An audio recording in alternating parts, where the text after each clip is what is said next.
Zacchaeus climbed for a glimpse and found grace. He ran ahead of the crowd and ran straight into destiny. And the same Jesus who called him by name is calling you now.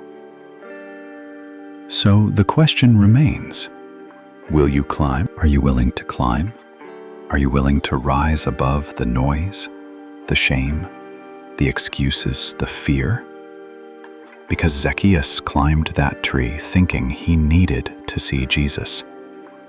But the truth is, Jesus was already looking for him.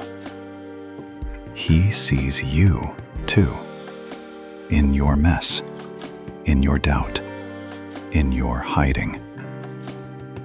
And just like Zacchaeus, if you'll take one bold step toward him, you'll discover he's already reaching back. But don't miss this. This story wasn't just about Zacchaeus. It's about you. Maybe you've felt too far gone. Maybe you've made mistakes that you think disqualify you. Maybe, like Zacchaeus, you've chased status, money, or approval and found them all empty. But Jesus is walking by, and he's already looking up. He knows your name. He's not waiting for you to clean up your life. He's not asking for a perfect past. He's just asking if you're willing. But don't miss this. This story wasn't just about Zacchaeus. It's about you. Maybe you felt too far gone. Maybe you've made mistakes that you think disqualify you. Maybe, like Zacchaeus, you've chased status, money, or approval and found them all empty. But Jesus is walking by, and he's already looking up. He knows your name. He's not waiting for you to clean up your life. He's not asking for a perfect past. He's just asking if you're willing. Then came the final declaration from Jesus, loud enough for everyone to hear. Today, salvation has come to this house. Not because Zacchaeus got it all together, not because he gave money, but because he welcomed Jesus. And Jesus made it clear. The Son of Man came to seek and save the lost. That was the mission. And that day, it was fulfilled in a tree climber's house. And yet, the very moment Jesus entered his life, something broke inside Zacchaeus. Something changed. He stood up and declared, Lord, I give half of all I own to the poor. And if I've cheated anyone, I'll repay them 4 times what I took. No one told him to say that. Jesus didn't demand repentance before entering his home. He offered fellowship first. And Zacchaeus' repentance, it wasn't religious performance. It was the overflow of a heart undone by grace. It wasn't guilt that changed him. It was love. The whispers turned into mutters, faces twisted in disbelief. Why would Jesus go to his house? They didn't understand. Zacchaeus was a disgrace, a crook. He deserved judgment, not honor. But Jesus didn't come for appearances. He didn't come to impress the religious. He didn't show up to win popularity contests or appease the masses. He came for the ones lost in their own brokenness, for the ones the world had given up on. And Zacchaeus, he wasn't just lost, he was drowning. Then came the moment he'd never forget. Jesus walked by and stopped. He didn't pass under the tree without noticing. He didn't move on like everyone else would have. He looked up, and then he spoke. Zacchaeus. By name.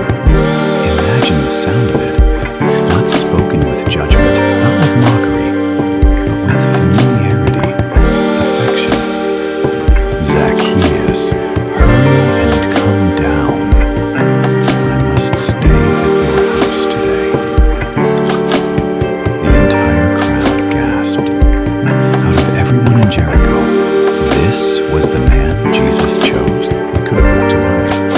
told himself it wasn't worth the trouble. He had his pride, after all. But something deeper, stronger than shame, called to him. So he did the unthinkable.